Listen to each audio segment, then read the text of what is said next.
नमस्कार, आर्य न्यूज देख रहे हैं आप। मैं हूं आपके साथ पल्लवी सिंह। बुलेटिन की शुरुआत करेंगे बड़ी खबर के साथ। आपको बता दें, खबर उत्तर प्रदेश से है, जहां पर जुम्मे की नमाज के बाद हुई हिंसक घटनाओं को देखते हुए अब गोरखपुर पुलिस भी लगातार मुस्तैद बनी हुई है। जुम्मे की नमाज को सकुशल संपन्न करवाने के लिए पुलिस लगातार क्षेत्र में भ्रमण कर रही है और निगरानी की जा रही है। और जुम्मे की नमाज को सकुशल संपन्न करवाने के लिए ड्रोन कैमरे की भी मदद ली जा रही है। आपको बता दें कि आज गोरखनाथ मंदिर परिसर से ड्रोन कैमरे को उड़ाकर आसपास के मोहल्लों की निगरानी की गई। और इसी के साथ ही तमाम जो अराजक तत्व हैं उनको लेकर भी हिदायत दी गई है कि किसी भी अराजकता को बर्दाश्त नहीं किया जाएगा। और पुलिस प्रशासन इस वक्त मुस्तैदी के साथ सुरक्षा के लिहाज से यहां पर तैनात किया जा चुका है। आपको बता दें, खासतौर पर गोरखनाथ मंदिर की सुरक्षा को बढ़ा दिया गया है। आप देख सकते हैं यहाँ पर एक ड्रोन कैमरा है, ये जोड़ता हुआ देख रहे हैं हम। यहाँ पर इसी कैमरे की मदद से निगरानी रखी जा रही है। गोरखनाथ मंदिर के आसपास के जो इलाके हैं, जो मोहल्ला बसा हुआ है, वहां पर भी लगातार निगरानी की जा रही है ड्रोन कैमरे की मदद से, ताकि जो स्थिति है उसे नियंत्रण में रखा जा सके। सप्ताह प्रदेश में हुए विभिन्न स्थानों पर घटनाओं को देखते हुए तीसरी बार आज फिर से ड्रोन से सर्विलांस किया जा रहा है। ये गोरखनाथ थाना क्षेत्र के एरिया में चक्सा हुसैन, नूरी मस्जिद वगैरह इस सब क्षेत्रों के अंदर विभिन्न घरों की छतों पर पड़े ईंटा पत्थर वगैरह इन सब का फोटो लिया जा रहा है एवं इन सभी घरों को 149 सीआरपीसी के तहत नोटिस दिया जाएगा एवं इन ईंटा पत्थर को समय रहते हुए। और अब जो मौके पर जो स्थिति है उसका जायजा लेने के लिए हमारे संवाददाता मौजूद है वहां पर, गोविंद कुशवाहा। उनसे ही जानेंगे इस वक्त क्या कुछ सुरक्षा उन्हें देखने को मिल रही है।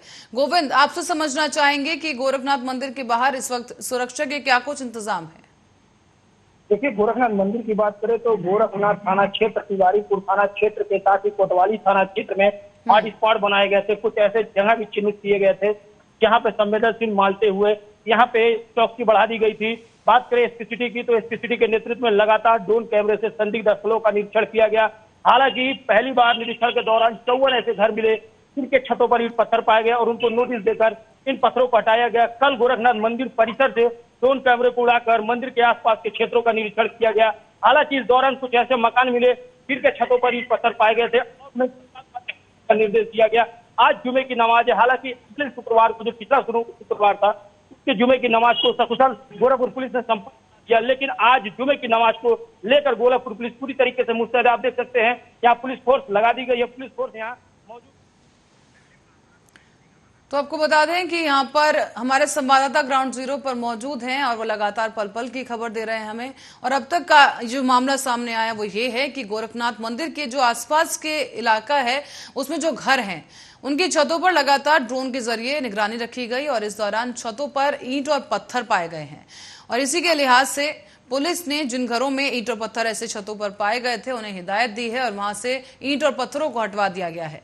हालांकि अभी भी पुलिस प्रशासन लगातार सुरक्षा के लिहाज से व्यवस्था बनाए हुए है और तमाम हिदायतें लोगों को दी जा रही हैं। अपील की जा रही है लगातार कि शांतिपूर्वक जुम्मे की नमाज को अदा करें और इलाके में शांति बनाए रखें, प्रेम और सौहार्द बनाए रखें। इसी के लिए पुलिस ने लगातार फ्लैग मार्च भी निकाला जिसमें तमाम आला अधिकारी और पुलिस बल मौजूद रहा और भारी पुलिस जो है यहाँ पर मौजूद दिखाई दे रहे हैं और ड्रोन कैमरे की मदद से निगरानी की जा रही है। इसी के साथ गोविंद, आपसे समझना चाहेंगे कि वहां पर कितने ड्रोन कैमरास हैं जो सक्रिय हैं इस वक्त?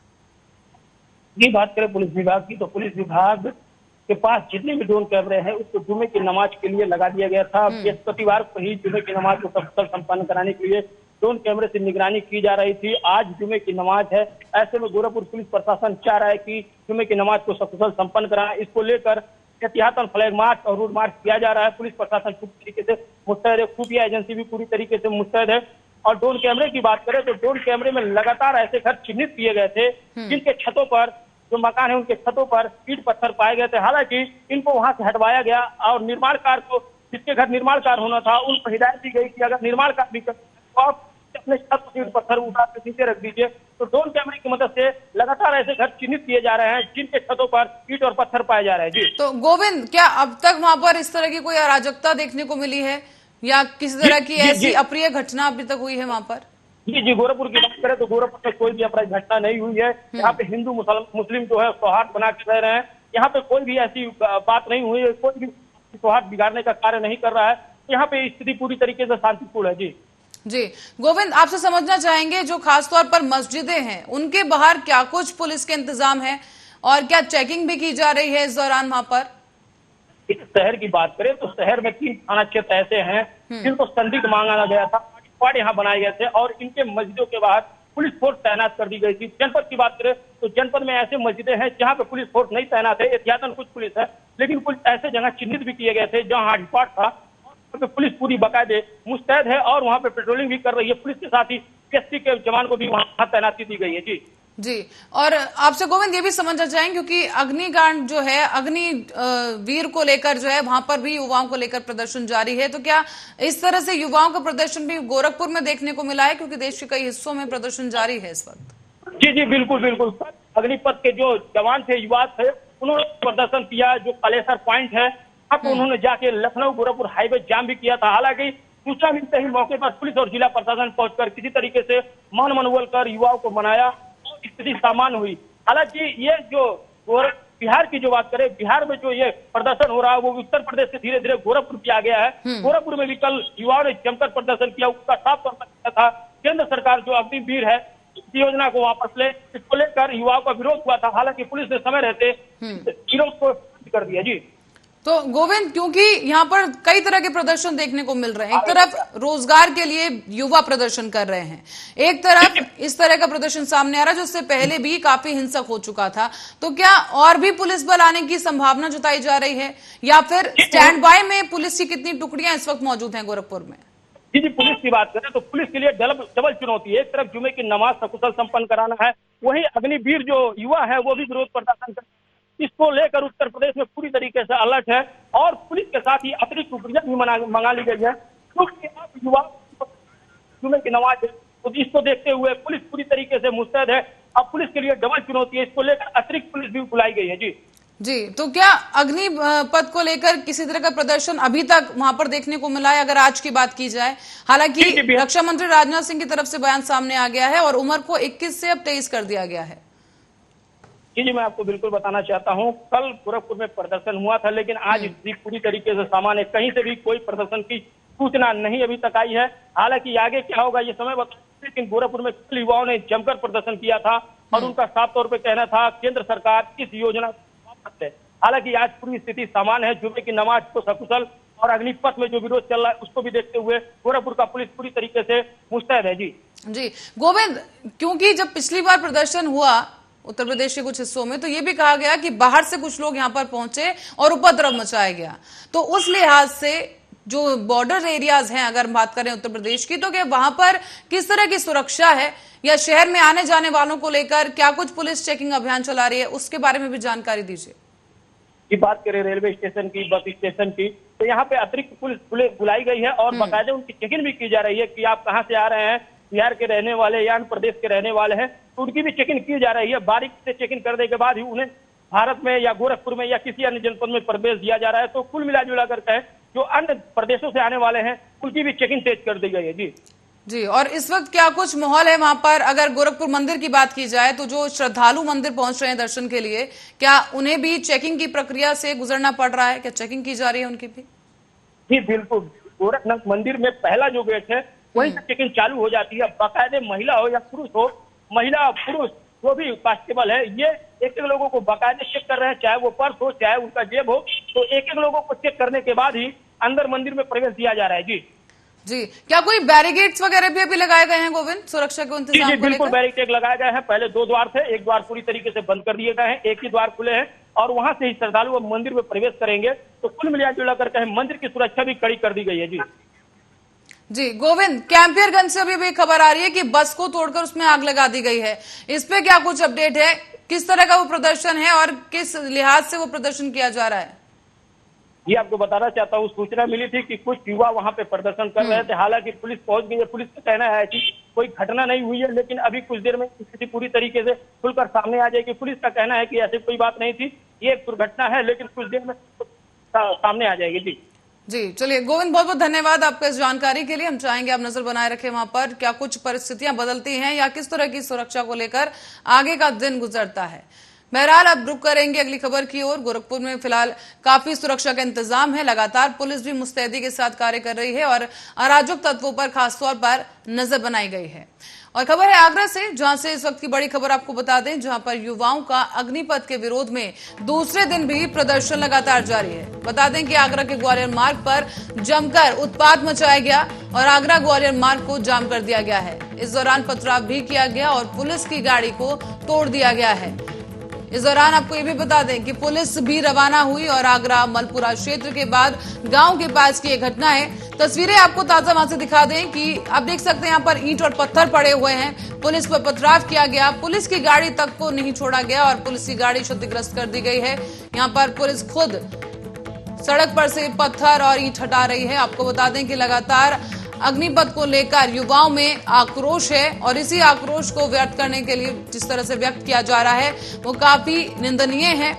लगातार मनाने की कोशिश उन्हें की जा रही है, संयम बरतने के लिए कहा जा रहा है, लेकिन बावजूद इसके देश के कई हिस्सों में युवाओं की तरफ से विरोध प्रदर्शन किया जा रहा है। ताजा मामला आगरा के ग्वालियर मार्ग से सामने आया, जहां पर युवाओं द्वारा विरोध प्रदर्शन किया गया और इसी कड़ी में पुलिस पर पथराव कर दिया गया है, जिस कारण पुलिस की एक गाड़ी क्षतिग्रस्त हो गई है।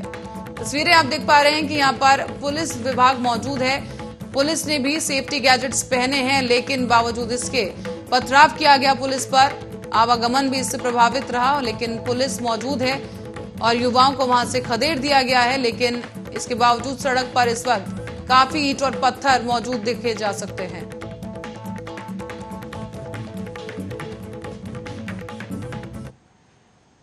और पैगंबर मोहम्मद को लेकर बीजेपी की पूर्व प्रवक्ता नुपुर शर्मा के बयान पर विवाद थमने का नाम नहीं ले रहा है। इसी मामले को लेकर जमकर सियासत भी हुई और इस बीच अब जुम्मे की नमाज से एक दिन पहले ही समाजवादी पार्टी के सांसद शफीकुर रहमान बर्क ने पीएम नरेंद्र मोदी और गृह मंत्री अमित शाह को लेकर एक विवादित बयान देते हुए तंज कस दिया है। आपको बता दें कि सपा सांसद शफीकुर रहमान बर्क ने कहा है कि मोहम्मद पैगंबर की द्वारा जो उनके लिए की गई टिप्पणी है उससे देश और दुनिया के हालात बिगड़ रहे हैं, लेकिन पीएम मोदी और होम मिनिस्टर शाह चुप्पी साधे हुए हैं। पीएम और होम मिनिस्टर हिंदुओं के अलावा मुस्लिमों के भी पीएम और होम मिनिस्टर हैं। सपा सांसद शफीकुर रहमान ने यह भी कहा कि पीएम मोदी और होम मिनिस्टर शाह इस मामले में हस्तक्षेप कर हालात संभालें, क्योंकि हम नहीं चाहते कि देश के हालात और बिगड़े। भविष्य में मोहम्मद पैगंबर साहब पर कोई विवादित टिप्पणी करने का साहस न करे, इसीलिए सरकार को कड़ा कानून बनाना चाहिए।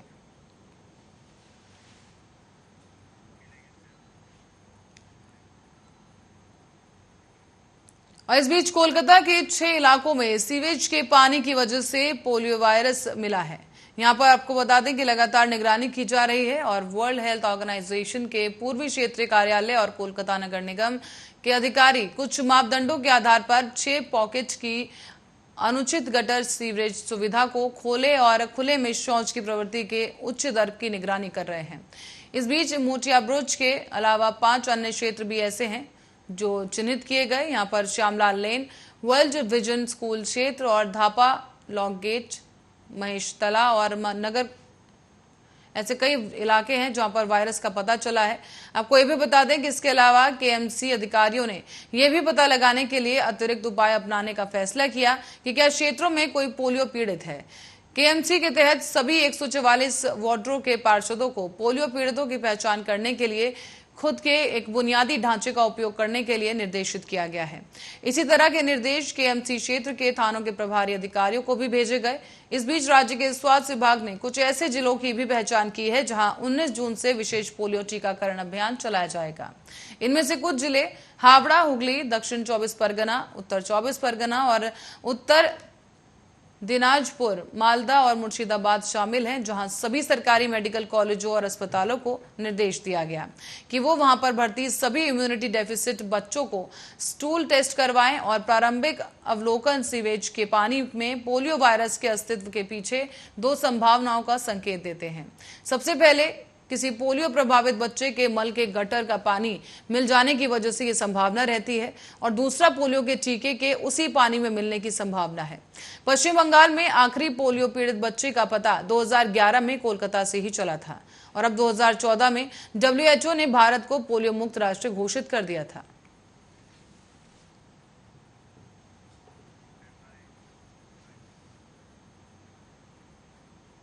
और बढ़ते अगली खबर की ओर। भ्रष्टाचार मामले में राजस्थान के सीएम अशोक गहलोत के भाई अग्रसेन गहलोत के जोधपुर स्थित आवास पर आज सुबह ही सीबीआई ने छापा मारा है। सूत्रों ने बताया कि जांच एजेंसी की टीम अग्रसेन गहलोत के ऑफिस भी पहुंची। और अब आपको बता दें कि अग्रसेन गहलोत पहले से ही उर्वरक निर्यात मामले में कथित गड़बड़ी के लिए ईडी की जांच के दायरे में है। ईडी का यह आरोप है कि अशोक गहलोत के भाई अग्रसेन गहलोत ने साल 2007 और साल 2009 में बड़ी मात्रा में फर्टिलाइजर्स का अवैध रूप से निर्यात किया था। उर्वरक निर्यात में कथित अनियमितताओं में उनका नाम सामने आने के बाद पिछले महीने ही अधिकारियों ने उनसे पूछताछ भी की थी। पिछले साल ईडी के कथित उर्वरक घोटाले के सिलसिले में अग्रसेन से जुड़े कई ठिकानों पर छापेमारी की गई। धन शोधन के आरोप में 22 जुलाई 2020 को अग्रसेन के घर और अन्य प्रतिष्ठानों पर छापेमारी की गई थी। ईडी ने तब भी उनके समन भेजा था उन्हें, और लेकिन अग्रसेन तब पूछताछ के लिए पेश नहीं हुए थे। दरअसल साल 2017 में अशोक गहलोत के भाई अग्रसेन गहलोत का नाम फर्टिलाइजर यानी उर्वरक घोटाले में सामने आया था। उन पर आरोप लगे थे कि उन्होंने साल 2007 से 2009 के बीच में किसानों के हक को मारकर निजी कंपनियों को फायदा पहुंचाया। अशोक गहलोत राजस्थान के तत्कालीन मुख्यमंत्री थे और अग्रसेन गहलोत पर यह आरोप लगा था कि उन्होंने अपने रसूख का इस्तेमाल करके किसानों को मुहैया कराए जाने वाले फर्टिलाइजर की आपूर्ति में घोटाला किया। साल 2017 में बीजेपी ने इस मामले को लेकर अशोक गहलोत पर भी जोरदार हमला बोला था।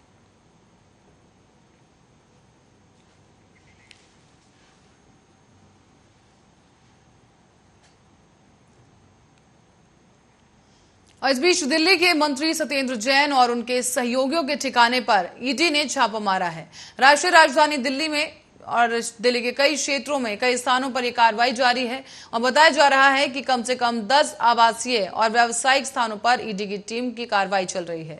आपको बता दें कि सत्येंद्र जैन को ईडी ने 30 मई को धन शोधन निवारण अधिनियम की आपराधिक धाराओं के तहत गिरफ्तार किया।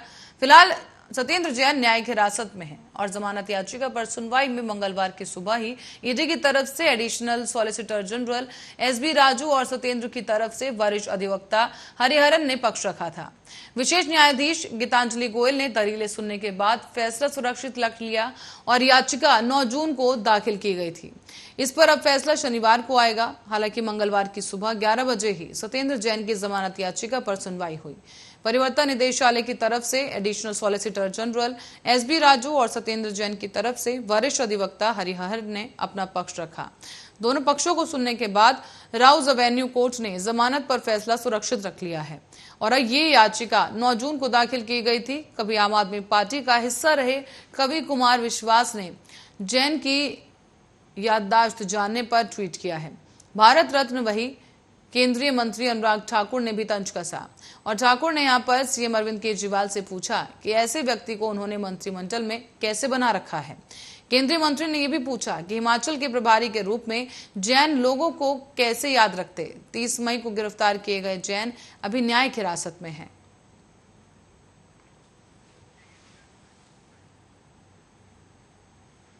और इस बीच जुम्मे की नमाज को लेकर यूपी पुलिस माहौल शांत रखने के लिए कड़े इंतजाम कर रही है।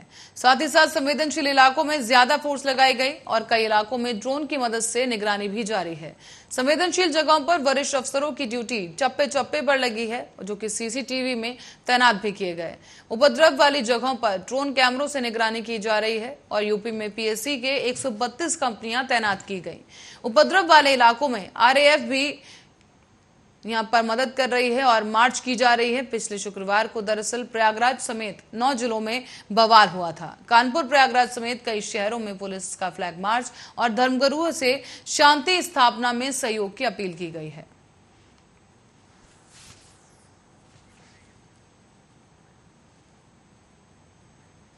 और इस बीच महाराष्ट्र में कोरोना का तांडव बदस्तूर जारी है। राज्य में कल बीते 24 घंटों में 4255 नए कोरोना संक्रमित सामने आए, जबकि राज्य में संक्रमण के कारण इसी दौरान 3 मौतें भी हो गई हैं। इन आंकड़ों में सबसे बड़ा हिस्सा मुंबई का है, जहां पर इसी अवधि में कोरोना के कुल 2366 नए मामले सामने आए। ये बताना महत्वपूर्ण है कि इस महीने में दूसरी बार मुंबई की परीक्षण सकारात्मकता दर यानी कि किए गए कुल परीक्षणों में से सकारात्मक मामलों की संख्या 15% तक पहुंच गई है। तो वहीं ओमिक्रॉन के उप वेरिएंट BA.4 और BA.5 से संक्रमित रोगियों की संख्या 19 पर स्थिर है। बता दें कि 14 जून को जनवरी के बाद पहली बार TPR 15.58% तक पहुंच गई, जब 11,065 किए गए टेस्ट में से लगभग 1,724 लोग संक्रमित मिले थे। अगले ही दिन परीक्षण किए गए 17,139 व्यक्तियों में से कुल 2,293 कोविड पॉजिटिव पाए गए, जबकि TPR 13.3% था। गुरुवार की बात करें तो परीक्षणों की संख्या घटकर 15,656 हो गई, जबकि TPR 15.1% तक बढ़ गया है।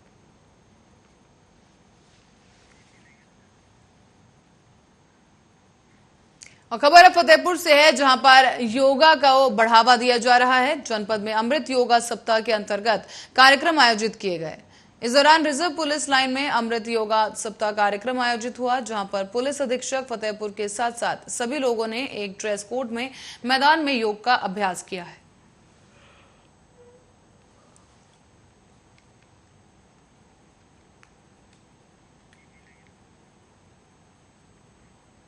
और इस बीच खबर फतेहपुर से है, जहां पर अपने बाबा के 13वीं संस्कार में शामिल होने के लिए छुट्टी पर आए रेलवे विभाग के जेई की करंट लगने से मौत हो गई। इस घटना से उनके परिजनों में कोहराम की स्थिति है और फिलहाल पूरे परिवार में मातम छाया हुआ है।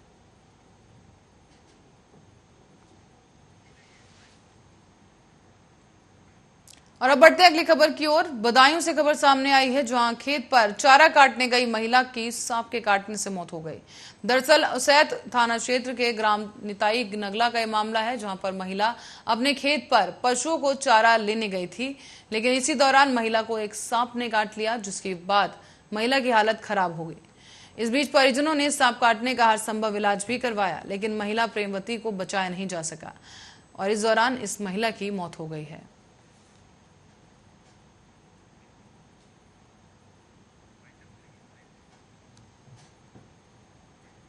और इस खबर के साथ ही बुलेटिन में फिलहाल के लिए इतना ही। बने रहे हमारे साथ, देखते रहे आर्य न्यूज।